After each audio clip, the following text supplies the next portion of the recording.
Bienvenue sur la chaîne du chaudron des familiers. Dans ce chaudron, il y a un peu de ceci, un peu de cela, avec beaucoup de magie.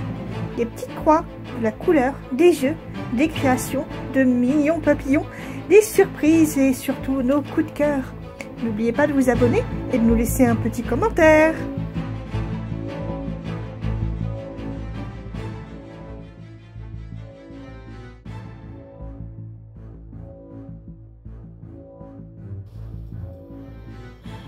Bonjour à tous, bienvenue sur le chaudron des familiers. Aujourd'hui on va vous parler un petit peu de ce que l'on met dans notre chaudron pour vous faire rêver au niveau de vos broderies. Et ben, je suis en compagnie de Mélanie. Bonjour. Voilà, donc comme vous savez, Mélanie c'est la créatrice de Chibi à croquer et elle adore mettre dans ses broderies des perles. De toutes les couleurs, voilà.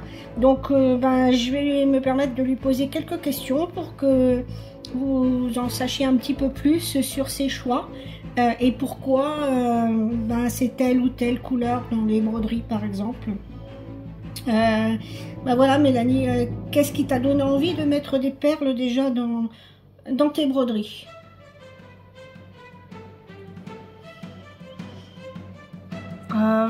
Je veux dire que c'est vraiment les broderies de chez Mirabilia qui m'ont fait découvrir la pose de perles dans les broderies pour vraiment sublimer un modèle, pour pouvoir mettre en relief certains détails. Et j'ai eu envie de continuer ça et puis voilà. Donc c'est vraiment pour apporter un plus à la broderie. Pour donner un petit peu cet effet de relief. Oui, et de bijoux, ce côté un peu précieux. Oui. Tu fais ton choix de perles. Enfin, je sais que tu utilises plusieurs références. Il y a plusieurs marques de perles. Tu as commencé, il me semble, avec les 1000 îles. Oui. Comme Mirabilia, justement. Voilà.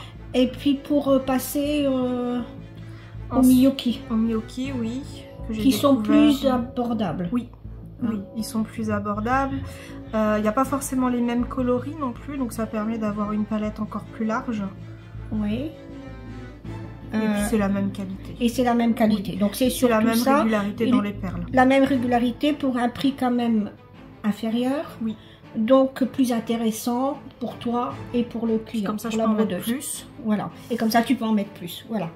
Pour votre plus grand bonheur. Donc ça fait déjà longtemps que tu brodes quand même avec des perles, puisque tu as dit que tu les avais découvertes avec les Mirabilia, et je pense que quand tu as commencé les Mirabilia, tu étais bien jeune. Oui. Oui, je devais avoir peut-être 15 ans. Ouais. Ouais, peut-être une petite quinzaine d'années. Oui. Quand tu as commencé avec les Mirabilia, donc tu as commencé ça assez jeune, tu es tombé dedans... assez vite. Dans le chaudron assez vite. Donc on parle là, tu es parti sur les Miyoki. Je vois aussi de temps en temps aussi sur les petits sachets quand on les prépare, les Preciosa. Oui, mais là ça va être plus pour des perles soit en verre de bohème ou en cristal. Ouais, pour apporter encore plus d'éclat alors. Oui, pour apporter un autre rendu, puisque ce sont des perles un peu plus grosses, ou alors des gouttes. J'utilise aussi les gouttes Swarovski. Ok, ouais. Oui, donc là c'est vraiment pour encore donner un autre effet à la broderie.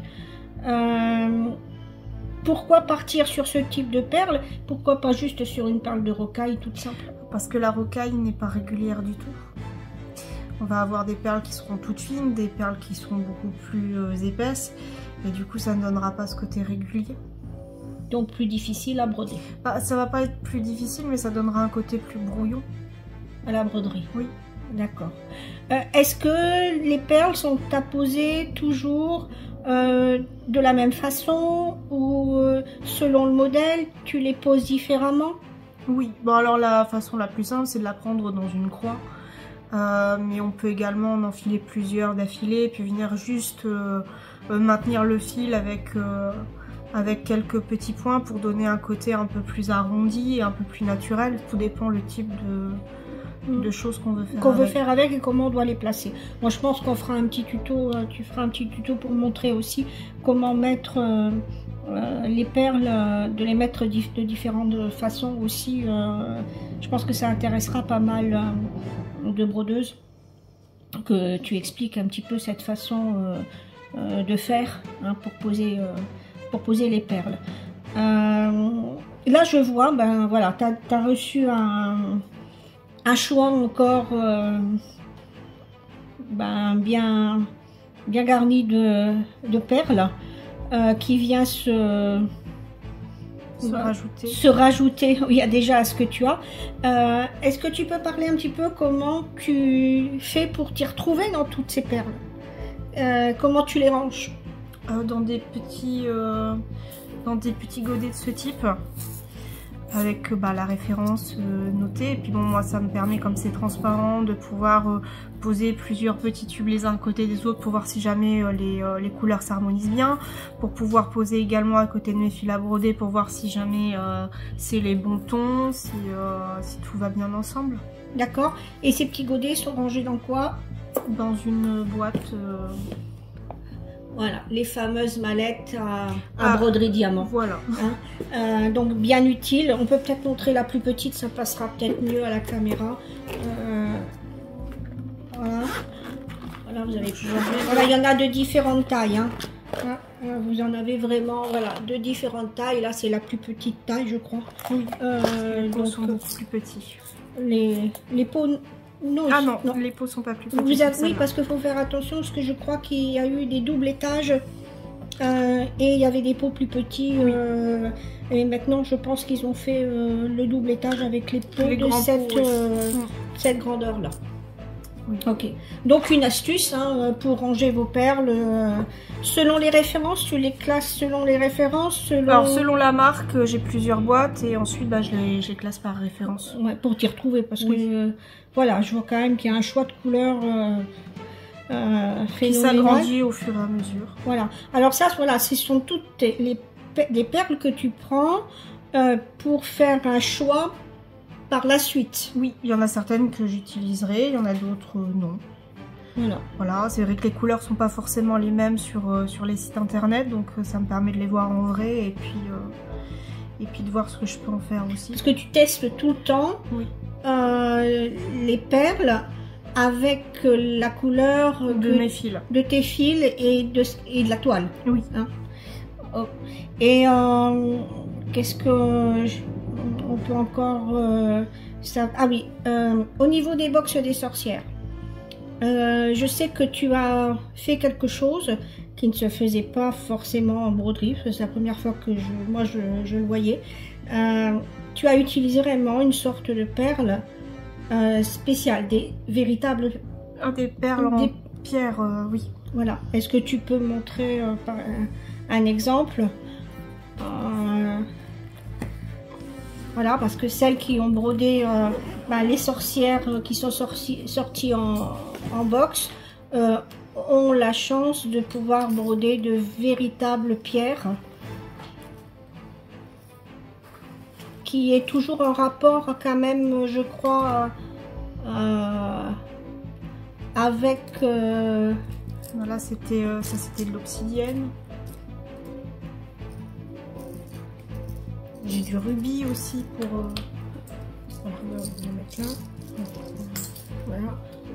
Je vais les ouvrir pour les montrer. J'espère que ça se voit bien. Voilà, donc ça, ce sont de véritables pierres. Alors, elles ont une particularité quand même, hein, ces pierres. Bon, elles sont véritables, mais du coup, elles n'ont pas toutes la même taille et la même couleur. Là, on le voit. Il y a plusieurs couleurs sur l'améthyste. Voilà, mais c'est tout à fait normal. Hein. Voilà, c'est du naturel. Voilà. Donc, ça, c'est vraiment un plus que tu as apporté à ces box de sorcières, parce que tu as voulu apporter quelque chose qui était présent dans dans la broderie que tu étais en train de faire, parce que tu associes généralement la pierre avec la sorcière. Oui. Hein, par exemple, ben, tu dis qu'il y avait de l'améthyste. Ça, c'était pour Brigide. Pour Brigide. Voilà, parce que c'était la pierre pour symboliser le sabbat de d'Imbolc. Voilà. Donc, rien n'est fait au hasard. Tu n'as pas mis les perles au hasard, là non plus. Donc, cette histoire de perles, c'est vraiment quelque chose qui te tient à cœur. Tu aimes bien en mettre. Oui. Tu aimes bien les travailler. Et tu aimes bien passer un petit peu cette passion aux autres brodeuses. Donc c'est super. Bon ben on va te laisser ranger les nouveaux sachets dans les petites valises. On espère vous avoir apporté un petit peu plus pour vous permettre de savoir comment Mélanie elle choisit ses perles, parce que bon là vous les voyez pas toutes, mais moi je peux vous dire qu'il y en a qui ont un aspect usé, il y en a qui ont un aspect rouille. Il y en a qui donnent un éclat doré. Il y a des perles nacrées. Il y en a vraiment pour tous les genres de modèles que tu as en tête. Oui. Et puis des projets que tu veux faire.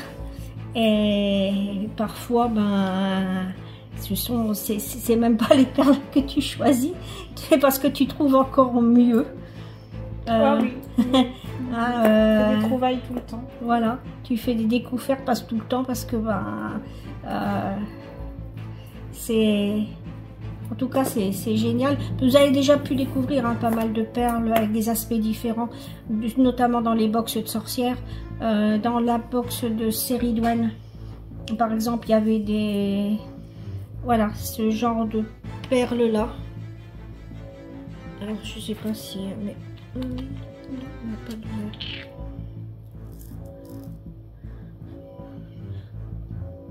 Alors, je sais pas si vous allez bien les voir, mais elles ont un aspect un peu, on va dire, poussiéreux, mais qui allait très très bien avec Ceridwen. Et c'est pour ça, je crois, que tu les as choisis. Oui. Hein, il y avait... et là, je sais que Mélodie est en train de travailler sur un petit dragon. Je vais les sortir si tu veux. Et tu as vraiment trouvé les bonnes perles également. Elles sont vraiment très très jolies. Alors elles sont un peu plus grosses. C'est pas grave. Ah, j'en ai mis un peu trop. Comme ça, ils les verront bien. Voilà. Et tu les as choisis pourquoi celles-là? Pour leur aspect un peu usé, rouillé. Voilà, elles sont vraiment très très jolies. Donc celles-là, elles viendront se poser sur le petit dragon steampunk du calendrier de l'Avent. Du calendrier de l'Avent que Mélodie est en train de travailler. On ne vous en dit pas plus. La toile est arrivée, ainsi que la fait sur de la lecture. Oui, je ne sais plus comment elle s'appelait.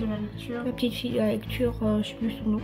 C'était la magie des livres. La magie des livres, voilà. La toile est arrivée. On vous montrera ça quand elles auront avancé un petit peu plus dessus. Attends, je voudrais pas que ça saute, parce que c'est toujours délicat de travailler avec des perles. Voilà. Et puis aussi, pour vous dire que voilà, c'est quand même un gros travail de faire tous les petits sachets. Voilà. Voilà un exemple. Toutes les perles sont comptées à la main. Toutes les perles sont mises dans des sachets individuels pour chaque projet, pour chaque brodeuse. Donc c'est quand il y a plus d'une centaine de box à préparer, c'est plus d'une centaine de sachets à préparer, quelquefois multipliés par 2, 3. Et puis tout compter, ça prend énormément de temps. Mais bon, c'est ce qui donne aussi ce travail qui te tient à cœur aussi, de donner quelque chose de qualité et un peu d'exceptionnel, de leur apporter des étoiles plein les yeux, et grâce aux perles, l'éclat des perles. Donc là, vous pouvez voir, c'est le petit sachet qui pour le sale qui va être mis en place tout bientôt. Oui. De Milady. On va recevoir le reste des perles lundi. On reçoit les perles, voilà, le reste des perles lundi. Les sachets seront préparés dans la foulée. Et les envois se feront également dans, on va dire, on va essayer dans la foulée, dans la semaine. Hein? Ne vous en faites pas, on va faire ça au plus vite. Allez, on vous dit à très bientôt. Profitez bien de votre week-end. Bonne petite croix à tous. Au revoir. Au revoir.